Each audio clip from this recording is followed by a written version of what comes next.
Hit TV YouTube channels లో మీ వ్యాపార ప్రకటనలకు మరియు ప్రమోషనల్ ఇంటర్వ్యూస్ కోసం వెంటనే అందరికీ నమస్కారం. కలియుగ ప్రత్యక్ష దైవం, కోరిన కోరికలు తీర్చేటువంటి కొంగు బంగారం అనేటువంటి స్వయంగా స్వామివారు కొలువైనటువంటి తిరుమల తిరుపతి దేవస్థానం ఇవాళ స్వామివారిని దర్శించుకోవడం చాలా సంతోషంగా అనిపించింది. తెలుగు రాష్ట్రాల ప్రజలు, ఈ దేశంలోని ప్రజలంతా సుఖ సంతోషాలతో ఉండాలని చెప్పి, వాళ్ళ కష్టాలన్నీ తొలగిపోవాలని చెప్పి,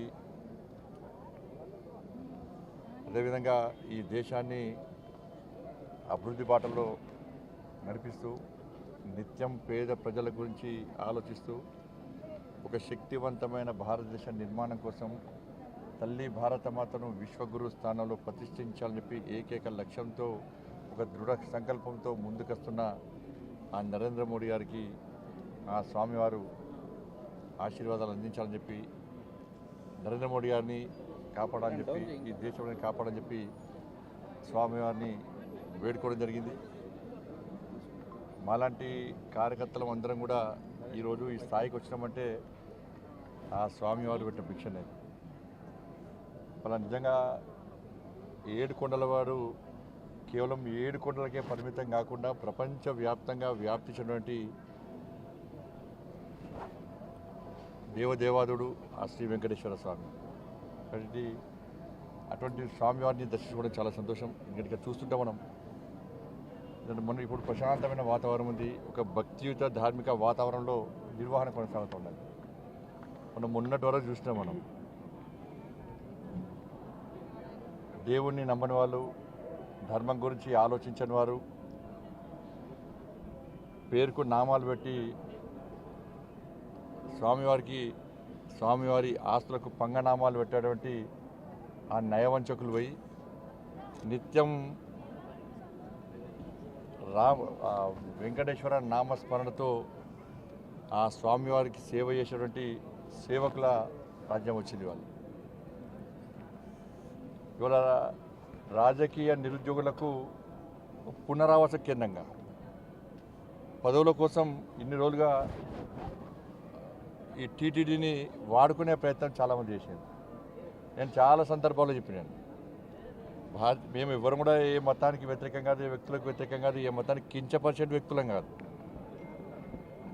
కానీ హిందూ ధర్మానికి వ్యతిరేకంగా, హిందువులు ఆరాధ్య దైవంగా భావించినటువంటి ఈ పవిత్రమైన ప్రాంతాన్ని అపవిత్రం చేయడానికి, వారి ఆస్తిపాస్తులు పెంచుకోవడానికి, శ్రీవారి ఆస్తులను కొల్లదోయడానికి,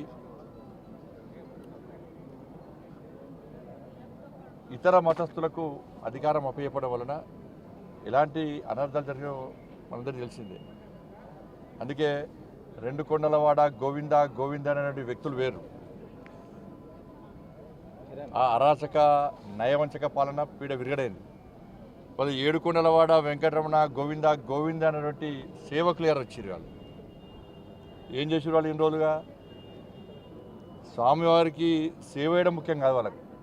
నేను నిన్న వచ్చిన సాయంత్రం, నిన్నటి నుంచి వస్తుంటే ఇక్కడ సిబ్బంది కానీ, అనేక మంది భక్తులు కానీ, ఇక్కడ గత పాలకులు, గత కమిటీ నిర్వాహకులు చేసినటువంటి నిర్వాహకం గురించి చెప్తా ఉన్నారు.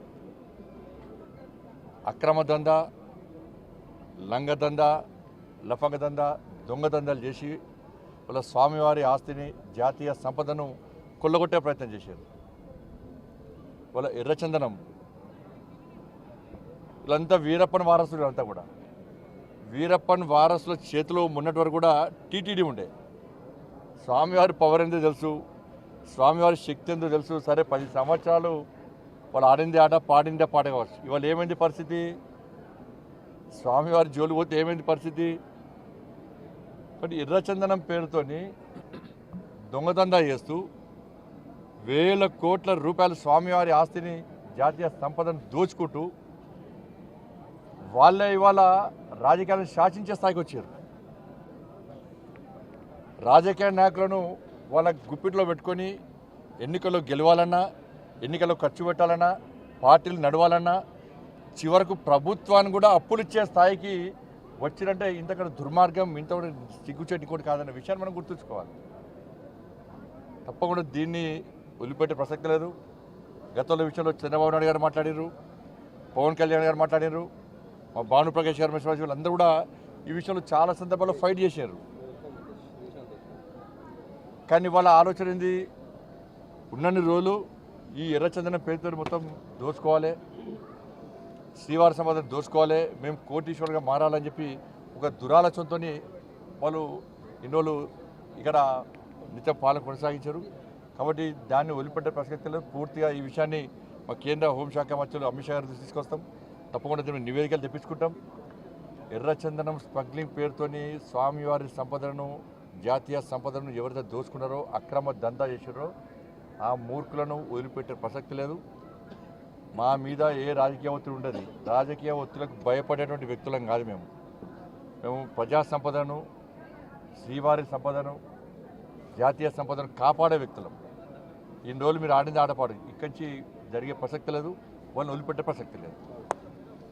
హిట్ టీవీ యాప్ ని డౌన్లోడ్ చేసుకోండి. ఇందులో short news, live news, entertainment movies అన్ని అవైలబుల్ గా ఉన్నాయి. Please download Hit TV app. Hit TV app. Hit TV యాప్ని ఫ్రీగా డౌన్లోడ్ చేసుకోండి.